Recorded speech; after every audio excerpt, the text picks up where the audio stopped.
Let's keep my mic. Don't see a bad first strike. So profound. Fire. Ndaka muona ndikamuvhima ndipopa akatanga futi zviya zvekuboda zvokwada ndimunyepa paruna kuhoka naka Lady P unotopenya konge ngoda. Baby wangu ndakudisizai Superman futi ndakukoshesa ndipenda kusiya ina ndipenda kuchita ini ndoda kuzikumba kwedu kuti uve mukwasha. Watichi? Ndoda kukutrita sadokta nerudo nerwangu bhebhi mukombeta tora avaikuda vese neni bhebhi vasara modzi yerudo pamoyo wako ndadyara. Alright them ndoda weekend kukushekera komba kwenyu Lady P zvine staira ndichisvika nemufaro wonditambira vaindida nchivaramba chazvinyarira vari kufamba vachisasa havasi kuziva futi tere andakafa moyo yedu parudweni ndatokafa kana iri hondo yerudweni ndoilafa. Baby wangu ndakudisizai Superman futi ndakukoshesa ndipenda kusiya ina ndipenda kuchita ini ndoda kuzikumba kwedu kuti uve mukwasha. Watichi? Ndoda kukutrita sadokta nerudo nerwangu bhebhi mukombeta tora avaikuda vese neni bhebhi vasara modzi yerudo pamoyo wako ndadyara.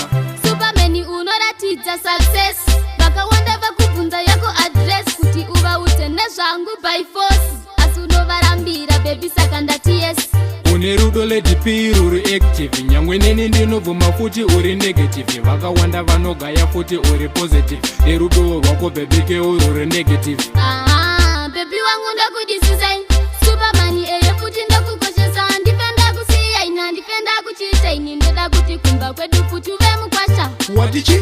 Ndoda kukutrita sadokta nerudo nerwangu bhebhi mukombeta tora avaikuda vese neni bhebhi vasara modzi yerudo pamoyo wako ndadyara. Alright them ndoda weekend kukushekera komba kwenyu Lady P zvine staira ndichisvika nemufaro wonditambira vaindida nchivaramba chazvinyarira vari kufamba vachisasa havasi kuziva futi tere andakafa moyo yedu parudweni ndatokafa kana iri hondo yerudweni ndoilafa. Baby wangu ndakudisizai Superman futi ndakukoshesa ndipenda kusiya ina ndipenda kuchita ini ndoda kuti kumba kwedu kuti uve mukwasha. Watichi?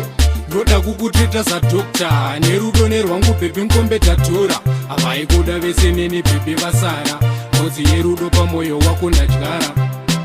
Yo, big up Iton proper bless music. Watch out for the haters. Usazodipa posta this later. Irogore rino iri